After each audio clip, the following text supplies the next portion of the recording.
Hey guys, this side Manjit Agarwal. So जैसे कि हमने अपनी लास्ट वीडियोस में कंप्लीट किया है फ्रैक्शन के कुछ चैप्टर्स। फ्रैक्शंस था, उसके बेस पर हमने फर्स्ट ऑफ ऑल देखा था कि क्या होता है फ्रैक्शन, कैसे हम उसको रीड करेंगे और कैसे हम उसे नंबर लाइन पर ड्रॉ करेंगे। देन आता है सेकेंड हमारा proper fraction and mix fraction. क्या होता है मिक्स फ्रैक्शन, क्या डिफरेंसेस होते हैं प्रॉपर और इम्प्रॉपर में, और मिक्स को हम कैसे फाइंड करते हैं, कैसे हम उसे कैलकुलेट करते हैं और कैसे हम मिक्स फ्रैक्शन को नंबर लाइन पर ड्रॉ करते हैं, ये हमने अपनी लास्ट वीडियोस में समझा है। आज हम क्या समझेंगे इसी के बेस पर। आगे एक और टॉपिक होता है equivalent fraction. First of all equivalent fraction को देखिए, आप बात समझ में आ जाती है हमारी। Equi means equal, valent means valency. Fraction जिसकी इक्वल वैलेंसी हो जाए वो फ्रैक्शन और फ्रैक्शन की फॉर्म में हो, सो वो कहलाया जाएगा हमारा इक्विवेलेंट फ्रैक्शंस। फॉर एग्जाम्पल यहाँ पे आपके पास एक कंप्लीट रॉड है जिसके दो पार्ट है, एक है हमारी शेडेड और एक है नॉन शेडेड। अब इसके बाद आपको इसकी वैल्यू फाइंड करनी है, नॉन शेडेड और शेडेड दोनों में से आप किसी की भी वैल्यू फाइंड कर सकते हैं। तो फर्स्ट ऑफ ऑल आप क्या करेंगे, फॉर एग्जाम्पल आपको शेडेड रॉड की वैल्यू फाइंड करनी है, तो कितना फ्रैक्शन है जो शेडेड है। सो फर्स्ट ऑफ ऑल उसको न्यूमरेटर में लिखा जाता है जितना हमारा शेडेड पार्ट है और अपना डिनोमिनेटर में मेंशन होगा जितना आपका टोटल पार्ट्स है। So total parts is 2 number, तो डिनोमिनेटर में आ गया 2। ऐसे ही सेकेंड वाली रॉड में आपके पास टोटल कितने पार्ट्स हैं, तो 1 2 3 4 पार्ट्स हैं। तो इस तरीके से आपका डिनोमिनेटर में यहाँ आ जाएगा 4 और न्यूमरेटर में आ जाएगा शेडेड पार्ट्स वाला रीजन, दैट इज 1 2 नंबर। सो इसका आंसर हो गया 2/4।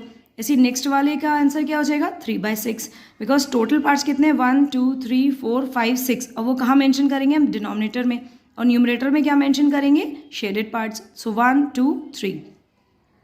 ऐसे ही नेक्स्ट है आपका जितने टोटल पार्ट्स हैं 1 2 3 4 5 6 7 8 टोटल पार्ट्स आपका डिनोमिनेटर में आ जाएगा और न्यूमरेटर में आ जाएगा आपका शेडेड पार्ट्स 1 2 3 4। सो इस तरीके से ये हो गया 4/8। अब आपने एक चीज़ कॉमन देखी होगी इन सब में, हम इसको इस तरीके से अगर इक्वल रखते हैं देन आप देखेंगे आप 1/2 है।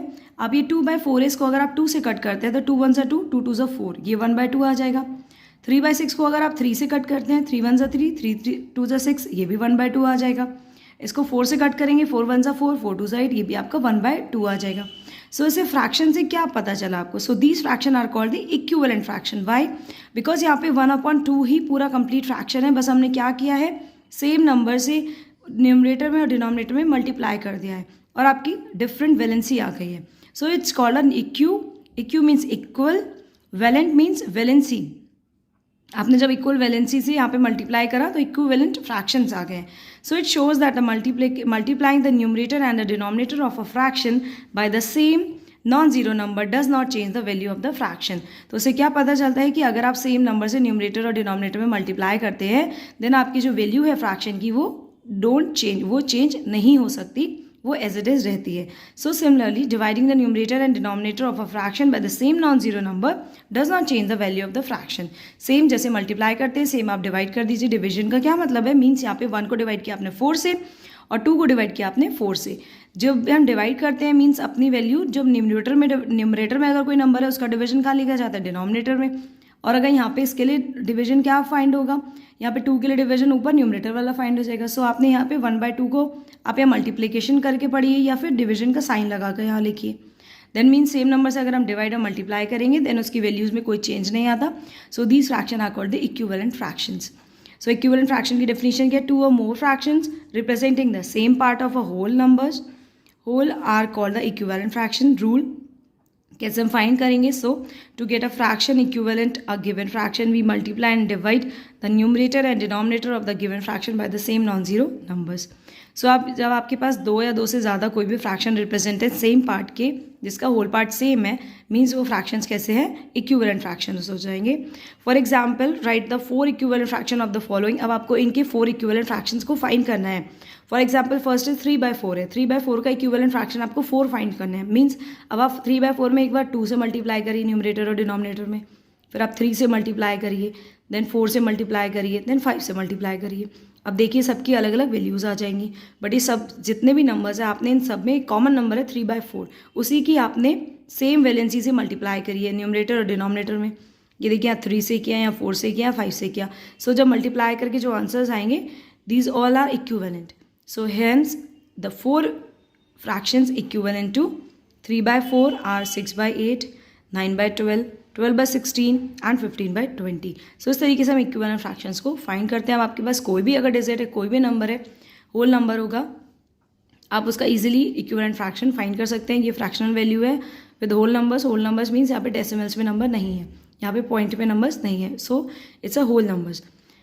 सो यहाँ पे अगर आप किसी भी नंबर के फ्रैक्शन फाइंड करना चाहेंगे तो आप इजीली सेम नंबर से मल्टीप्लाई करिए और डिवाइड करिए, देन जो आंसर आ रहा है these are the equivalent fractions. 5/7 का भी एज इट इज़ आ जाएगा, देन 8/11 का भी एज इट इज़ आ जाएगा। आगे देखिए सेम है आपके पास एग्जाम्पल। फिर आता है write a fraction equivalent to 3/4 with the numerator 50। अब इसमें एक टाइप से और क्वेश्चन यहाँ से पुट किया जाता है कि आपको इक्विवेलेंट फ्रैक्शन तो बताया गया है कि आप fraction is equivalent to 3/4 with the numerator 15। आपको जो इक्विवेलेंट फ्रैक्शन फाइंड करना है, यहाँ पे हमने खुद से फाइंड किए थे, बोला गया था कि 4 इक्विवेलेंट फ्रैक्शन फाइंड करिए, बट यहाँ पे क्या इक्विवेलेंट फ्रैक्शन का एक न्यूमरेटर गिवन है। अब आप बताइए उसी के अकॉर्डिंग आपका डिनोमिनेटर क्या आएगा।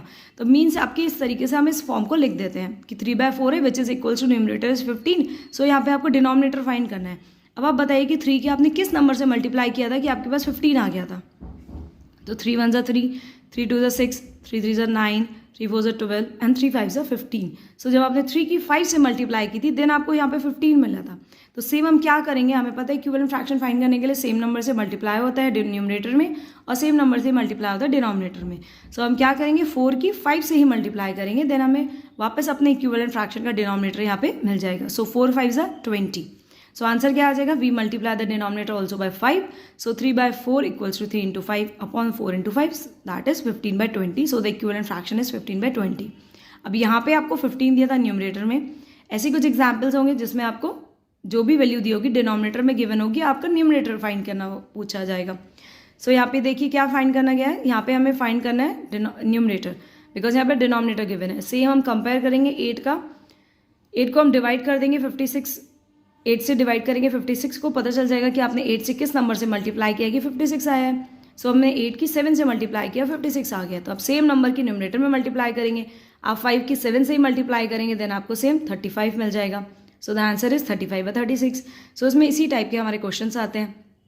फॉर एग्जाम्पल यहाँ पे जो आपसे फ्रैक्शन पूछा गया था वो लेफ्ट साइड देखिए स्मॉल वैल्यू थी, राइट साइड ग्रेटर वैल्यू थी, मतलब आप यहाँ से आपने मल्टीप्लाई किया था देन 56 आया था। अब यहाँ पे जो आपको इक्विवेलेंट फ्रैक्शन गिवन है 36/63, अभी किस नंबर का इक्विवेलेंट फ्रैक्शन था आपको वो फाइंड करना है। सो यहाँ पे 4 है आपका कब न्यूमरेटर में, तो डिनोमिनेटर बताइए।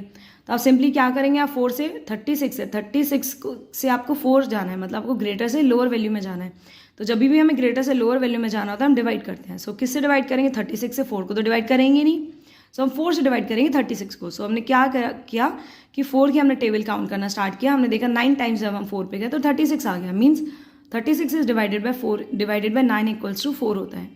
सो आपने क्या करेंगे, हम 63 को भी सेम नंबर से हम डिवाइड करेंगे। सो 63 को हम सेम नंबर से डिवाइड करेंगे, 9 से आ जाएगा 7। जैसे कि अभी हमने पढ़ा था कि जब हम किसी भी नंबर को डिवाइड करते हैं या मल्टीप्लाई करते हैं न्यूमरेटर और डिनोमिनेटर में सेम नंबर से, then we can get the value of equivalent fraction.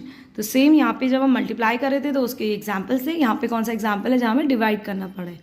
सो यहाँ पे जब हमने 9 से डिवाइड किया 36 को 4 आ गया, सेम नंबर से हम डिवाइड करेंगे 63 को तो आ जाएगा 7। So the answer is 4/7। Next example is write a fraction equivalent to 20/36 with the denominator with 9। अब 9 डिनोमिनेटर के साथ आपको क्या करना है, न्यूमरेटर फाइंड करना है। सो अब देखिए 9 के साथ 36 कब आएगा, जब 9 से हम डिवाइड करेंगे 36 को 4 टाइम्स में। क्या आपने 36 को जब आपने 4 से डिवाइड किया देन 9 आया है ना। तो सेम अगर आप 20 को 4 से डिवाइड करेंगे तो आपके पास जो आंसर आएगा वही आपका जो ऑप्शन आएगा 5 इज द ऑप्शन, तो वही आपका आंसर हो जाएगा। सो यहाँ पे आंसर क्या आ जाएगा 5/9, क्योंकि आपने सेम नंबर से हम डिवाइड करते हैं न्यूमरेटर में, सेम नंबर से डिनोमिनेटर में। तो डिनोमिनेटर में हमने चेक किया था कि 4 से डिवाइड करने पे हमें 9 मिल गया था, तो हम सेम 4 से ही डिवाइड करेंगे न्यूमरेटर में और हमें मिल जाएगा 5। सो आंसर क्या हो जाएगा 5/9। आगे देखिए इसमें कुछ फैक्ट्स हमें गिवन है। क्या एन इंटरेस्टिंग फैक्ट्स, ये होते हैं फैक्ट्स इसलिए गिवन होते हैं ताकि आप कैलकुलेशन थोड़ा ईजी कर दें, आपको इतना कैलकुलेट ना करना पड़े, आप इजीली आंसर को फाइंड कर देते हैं। So to test whether the 2 given fraction are equivalent और नॉट। अब टेस्ट करने के लिए या तो आप पूरी काउंटिंग करेंगे, बट बहुत ग्रेटर अगर लॉन्ग नंबर आ जाएगा, लॉन्ग डिजिट्स आ जाएंगे तो उसमें थोड़ा कैलकुलेशन करना टफ रहता है, तो उसके लिए ईजी एक मेथड गिवन है। So to test the whether the 2 given fractions are equivalent